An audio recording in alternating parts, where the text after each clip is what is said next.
ஓம் Sri Sairam. December 31, 2025. சுவாமி வழங்கும் இன்றைய அருளமுதம். வாழ்க்கை என்பது ஒரு சிறு மேடை நாடகம். இந்த உடல் ஒரு நீர்க்குமிழி போன்றது. மனம் எப்போதும் சஞ்சலமானது. கீதையில் அர்ஜுனன் இடையராது ஊசலாடி கொண்டிருக்கும் மனதை கட்டுப்படுத்துவது என்பது கடினமே என்று கிருஷ்ணரிடம் ஒப்புக்கொள்கிறான். ஆயினும் கூட மனிதன் தான் உண்மையாக சென்றடைய வேண்டிய இடம் எது என்பதில் கவனம் செலுத்த வேண்டும். சென்றடைய வேண்டிய இடம், இலக்கு மற்றும் வாழ்க்கையின் குறிக்கோள் என்பது என்ன? பாகவதமும் பகவத்கீதையும் இதை தெளிவாக்கியுள்ளன. நாம் எந்த மூலாதாரத்திலிருந்து வந்தோமோ அதுவே நாம் சென்றடைய வேண்டிய இடம்.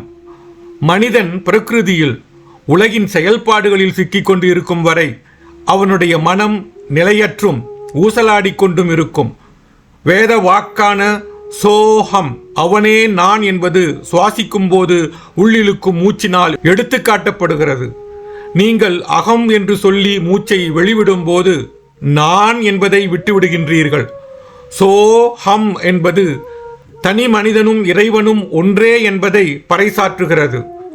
பொருட்களாலான உலகின் பிடியில் ஒருவர் சிக்கிக் கொண்டிருக்கும் வரை இந்த ஒருமையை புரிந்து கொள்ள முடியாது. தெய்வீக அருளுரை, பிப்ரவரி 11, 1983. மனிதன் பொருள் சார்ந்த நோக்கிலிருந்து விலகி தெய்வீகத்திற்கு திரும்ப வேண்டும்.